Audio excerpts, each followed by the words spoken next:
Kuna vitu vingi sana ambavyo Mungu amevitamka katika neno lake na amevipresent kupitia neno lake kama sheria, kama taratibu na kama agano kwa wanadamu, kwa sababu anajua vitu hivyo mwanadamu hana.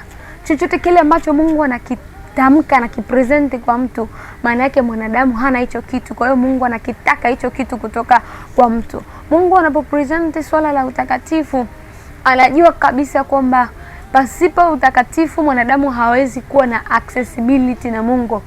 Kitu cha pekee ambacho kinampa mtu uhalali au kinamqualify mtu kusimama mbele za Mungu ni utakatifu. Ndio maana anasema mwabuduni Mungu kwa uzuri wa utakatifu. Ni ngumu sana kumfanyia ibada Mungu. Ni ngumu sana kumtolea Mungu sadaka ikiwa bado una hali ya uchafu. Mungu hachangamani kabisa na kitu chochote kile kichafu. Ndio maana anasema hivi, ninyi kuna mapatano gani kati ya hekalu la Mungu na sanamu? Afa akasema tena ninyi ni hekalu la Mungu. Kwa hivyo tokeni mkatengwe nao na msiguse kitu chochote kile kichafu. Kwa hiyo anajua kabisa pasipo kuwa na utakatifu, ndio maana anautaka huo utakatifu kutoka kwa mtu, ili mtu aone matokeo, ili mtu amuone Mungu, ili katika uchumi, ili katika ndoa, katika masomo, katika kila chochote kile mwanadamu aone mafanikio, mwanadamu aone hatua. Ni lazima utakatifu uhusike.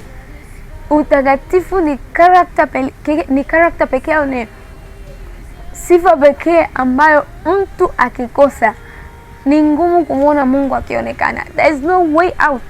Mtu anaweza kumpendeza Mungu pasipo na utakatifu.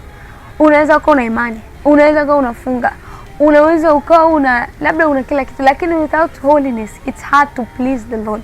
Ndio maana anasema kwamba tafuteni sana kwa bidii kuwa na amani na watoto. Alafu kitu cha pili anasema na huo utakatifu, kwa maana hapana mtu atakayemwona Bwana asipo kuwa nao. Kumuona Mungu maana yake huwezi kumuona Mungu akionekana katika familia yako. Huwezi kumuona Mungu akionekana katika ibada yako. Matokeo ya ibada halisi ni utakatifu. Huwezi ukasema kwamba jana umetoka kufanya uzinzi, umetoka kufanya uasherati, umetoka kudanganya, umetoka kufanya kitu kibaya, alafu leo hujatubu, then you go before the Lord and you worship, na una expect kupata zile encounter, una expect kuona Mungu anakuonekania. It's very hard to please the Lord without holiness. Without holiness, yoyote anemkaribia Mungu lazima mtakatifu. Ndio maana akasema Bwana ni nani atakayesimama hemani pako mlimani pako? Akasema ni yule mtu aliyekuwa na mikono safi. Maana yake anamaanisha holiness. Mungu ni mtakatifu, achangamani na dhambi. Kwa hiyo na sisi ni lazima tutafute sana ule utakatifu, na ili tuweze kuwa na ule utakatifu kama Mungu ni lazima tumpende Mungu, kwa sababu tukishampenda, anasema mkinipenda mtazishika amri zangu. Kuzishika amri za Mungu maana yake ni nini? Kuzitii maana yake ni nini? Sasa ndo ule utakatifu. Hatuwezi tu kupata utakatifu, sio kwamba ni kitu tu kinashushwa. Utakatifu unaanza na kumpenda Mungu. Ukishampenda Mungu, umemweka moyoni, he is everything kwako, lazima utamtii. Ukishamtii Mungu, maana yake unafuatia sheria zake, maana yake ndio utakatifu wenyewe ambao tunaozungumzia. Utakatifu ni kupenda kile ambacho anakipenda Mungu na kukichukia kile ambacho anakichukia Mungu. Utakatifu ni kuzitunza sheria ya Mungu na kuyatafuta mapenzi ya Mungu. Kwa hiyo bila utakatifu it's hard kumuona Mungu. Ni ngumu sana kumuona Mungu, iwe katika chochote unachokifanya au iwe katika uzima ule wa milele. Kwa hiyo ndio maana anasema mwabuduni Bwana kwa uzuri wa utakatifu unachokifanya.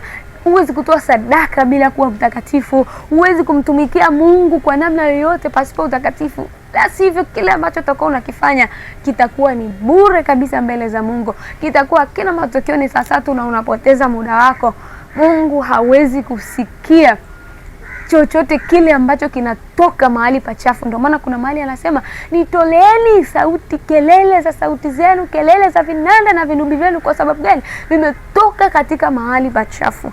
Ukitaka kuona matokeo ya ibada, ukitaka kumuona Mungu anaonekana kwenye maisha yako, ukitaka kumuona Mungu katika familia yako, katika uchumi, katika kila kitu unachokifanya, tafuta sana utakatifu. Si kitu tu cha lele mama, ni kitu cha kutafuta. Taka sana kuyafanya mapenzi ya Mungu, taka sana kumtii Mungu, na utaona Mungu akikufanyia vitu vikubwa, na utaona matokeo katika kile unachokifanya. Utaona Mungu akikuonekania sana, kwa sababu unakuwa una accessibility naye.